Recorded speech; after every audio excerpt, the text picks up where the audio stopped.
अस्सलामुअलैकुम, मैं आपका होस्ट चौधरी बाबर श्री कांजू। आप देख रहे हैं हमारा YouTube channel Chaudhary Babar कांजू official. जी दोस्तों, कल दा सोशल मीडिया ते एक तूफान बर्बाद हो रहे हैं। PTI दी रहनुमा सिल्वर सुलेमान सिकंदर तैरड़ साहबा ने इमरान खान की गिरफ्तारी के हवाले नाल उस जो एक निजी TV चैनल या यूट्यूबर चैनल ते उस एक बयान जारी किया है। बयान जारी करके जिले हाफजाबाद की जी आवाम है उसनूं बहुत बड़ा दुख होए इस गल का भी यार ये एक पढ़ी लिखी एडे वड्डे घराने की औरत है, उस एक इमरान खान पिछे लग के उस किंज का बयान जारी कर दिता है। तो उनका बयान सुनदिया दिल नूं ठेस पहुंची, एक किस्म दुख होए भी वाह PTI वालियों तुहाडे विच इंज इंज भी नमूने हैं जिन्हां गल करन लग्या पता ही नहीं लगा भी एडा गुस्सा एडा इमरान खान दोन प्यारा है जनाब। मुड़ उत्थे ही हाफजाबाद जाके इस्लामाबाद ही डेरे ला लो, इधर घर आने की जरूरत ही नहीं। तो जरा थोड़ा जहा मुख्तसर शार्ट दे विच उसका बयान सुनो, फिर उस ते गल करने। तो उसने एक बयान भी घर आके उन्हें होश आई है भी मैं कर की बैठी हाँ, तो उस एक घर आके भी वो बयान जारी किया। जरा वो भी दौर में सुनाना, पहले ये सुनो जी। बहुत गुस्सा है और दिल कह रहा है कि आग लगा दे। इस वक्त कोई पाकिस्तान से प्यार नहीं है क्योंकि यहाँ पर गद्दार है। किधर है आज इदारे, कहाँ खड़े हैं? क्यों हमारे लीडर ने किसी को कत्ल किया है? कौन सी गद्दारी उसके सामने आई है? हम आग लगाएंगे, हर पूरे पाकिस्तान को बंद करके आग लगा देंगे, खत्म कर देंगे। हो जाए, इमरान नहीं है तो हो जाए, हमारा खान नहीं तो हो जाए। उस बयान जारी किया उस आखे जी मैं पूरे मुल्क नूं पूरे पाकिस्तान नूं आग लगा दूंगी। भी इतना गुस्सा इमरान खान नाल, इतनी प्यार, इतना मुहब्बत है जनाब जी। अगर पाकिस्तान नूं आग लेनी है ना तो ना इमरान खान बचना है तो ना ही तुसां विच बच जाना भी जिन्हों तुसीं अग ला के ते असीं आप साडे हो जाना है। तो इस लफाज अपने वापस लवो। तुसां बयान ते एक जारी कर दिता है लेकिन उस दे विच तुसां ये माफ़ी नहीं मंगी उस इस हाफजाबाद की आवाम कोलो या पाकिस्तान की आवाम कोलो या कौम कोलो माफ़ी नहीं मंगी। एडा तुहाडे अंदर गरूर है, एडा गरूर है जेड़ा तुहाडे वड्डे खानदाना तो लगा आ रहा है तो जेड़ा हाली तक तुहाडे विच मुंतकिल हो चुका है वो माफ़ी नहीं तुसी मंगी। जरा उन्होंने एक बार बयान सुनो, उनका बयान सुनो तो फिर उसके उत्ते थोड़ी जी गुफ्तगू करने। ये बात है, गुस्से में बहुत सारे अल्फाज गलत निकल जाते हैं। मैं उनको अपने लिए I take those words back. अगर मैंने कहा कि पाकिस्तान को जला देंगे, उसका ये कतई मतलब नहीं था कि पाकिस्तान को जला देंगे।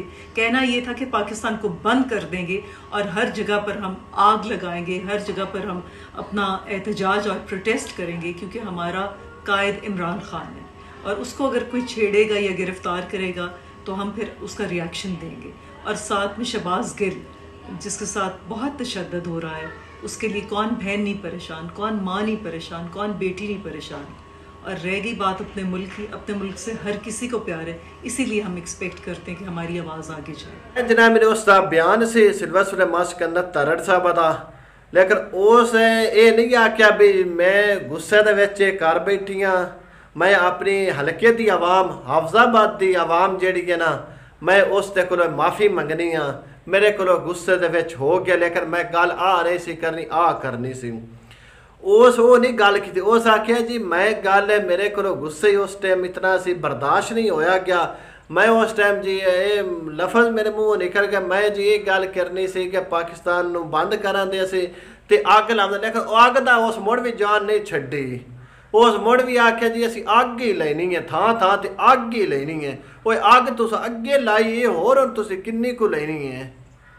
तो उस नोट किया जो उसका बयान, उस एक बार भी नहीं आख्या भी मैं इसकी माफ़ी चाहनी हाँ, मैं माफ़ी मंगनी हाँ।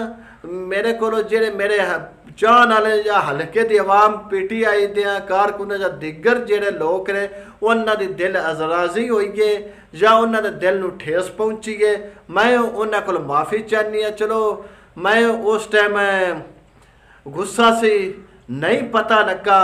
वो जनाब मेरे शहबाज गिल का वे जिक्र उस इंज किया है भी जिवें एक सवाब समझ के उस किया है भी शहबाज गिल का जिक्र ना विच रह जाए। जिवें तुहानूं हमेशा के सारिया PTI वाले दुआन देंदे ही हो पे शहबाज गुल है भी उनका वे जिक्र ना रह जाए तो तू हफ्जाबाद की आवाम को माफ़ी नहीं मंगी भी मैं इस गल की माफ़ी मंगनी हाँ। तो दूसरे जनाब मेरे साढ़े जेडे वड्डे सियासतदान बुरदरा ग्रुप साहब ने भी उन्हें भी नहीं बोलिया, उन्हें भी अपनी तरफों नहीं माफ़ी मंगी। उन्हें जनाब मेरी बस आख्या भी गड्ढा चलिया काम साडा चलिया रवे, हफ्ते बाद दुआवीद है इत्थे अपने पैसे वो वंडती है ना साडा बनया है चलिया रवे काम। सिलसिले सिकंदर तरड़ साहब ये वो ही इमरान खान जे कोई नवा कोई नहीं आ गया जिनके पिछे तुसा लग के इस हफ्जाबाद की आवाम में नफरत अपनी दिलों के आवाम के दिलों अपने वास्ते नफरत पैदा की है। जनाब आखिरी वेर जो हफ्जाबाद इमरान खान साहब आया से तुस आख्या मैं इस तकरीर करनी जिस टाइम इमरान खान आना है और जनाब शौकत भट्टी साहब ने दोनों तकरीर नहीं करन दी, तुसी नाराज़ हो के थले चले गए हो। शौकत महीने सर भट्टी साहब दोडे मगर गए तो वह पर्दे की गल है उस गल का सन नहीं पता दोडी उस मुताबिक की डील हुई है। ये वो ही इमरान खान जे तो जिंदे पिछे तुस आख्या जी असी मैं अग ला दें दी पूरे मुल्क में असी अग ला दें अगर इमरान खान को गिरफ्तार किया मुड़ उत्थे बवो जनाब इतने मुड़ घर आके वेख्या जे भी हुण साडे नाल की हो गया की होए। जनाब चौधरी शौकत अली भट्टी साहब चौधरी महिंदर सिंह भट्टी साहब इस गल का तुसी नोटिस लवो, नोटिस लैके हफ्जाबाद की आवाम की गुजारिश है भी इसकी PTI तो रुकनीयत खत्म की जाए ना कि तुसी अपना मुफाद अंदर रखो क्योंकि या उसते को बकायदा तौर पर माफ़ी मंगनी चाहिए।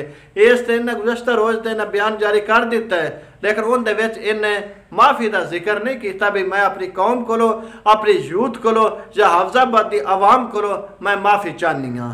अगर मेरी दोनों गल बुरी लगे तो उसकी जनाब माजरत इस गल की है लेकिन पाकिस्तानी इस आवाम को माफ़ी मंगो तो फिर अगर यही बयान है कोई पाकिस्तान का आम शहरी देंदा ना या करता सोशल मीडिया पर उन्हें पिछे अदारे भी लग जाना उन्हें पिछे ना यूथियाँ भी लग जाना सारा कुछ उन्हें नाल होना सी जिहड़ा नया होना जिहड़ा हुण शहबाज गुल नाल हो रहे उन्हें नाल वो कार होनी है।